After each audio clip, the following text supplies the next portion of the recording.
The mind YouTube चॅनलमार्फत या ठिकाणी पक्षी माझ्या शेतामध्ये येऊन हरभरा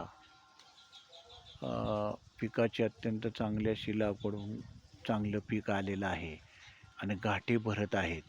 त्यावेळेला गाठ्यामधील कोवळे असलेले हरभरे खाण्यासाठी अशा प्रकारचे पक्षी येत असलेले आपल्याला दिसून येत आहेत. अशा प्रकारे ते घाटा आणि त्या घाट्यातील हरभरा कोवळा खाण्याचा प्रयत्न करतात. त्यांना कुठलाही प्रकारचा अटकाव किंवा हाकलून लावणे, भीती दाखवणे, फटाकडे वाजवणे, गोपनीनं हाकलून लावणे अशी कुठलीही कृती न करता ते जे या ठिकाणी गाठे खात आहेत त्यांना कोणताही प्रतिबंध न करता ते खाऊन शिल्लक राहिलेलं उत्पन्न पुरेसं शेतकऱ्यांना होतं. या भावनेनं मी कधीही पाखरांना शेतातून हाकलून लावत नाहीत.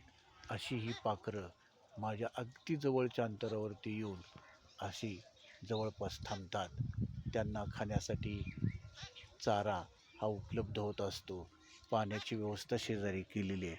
असे जवळून वाहत असतात, फिरत असतात आणि अशा पद्धतीनं आपण पक्ष्यांना अत्यंत नैसर्गिक पद्धतीनं शेती करतो. याचा फायदा असा होतो की गाठ्या अळीच्या अळी हे पक्षी संपूर्ण खाऊन टाकतात.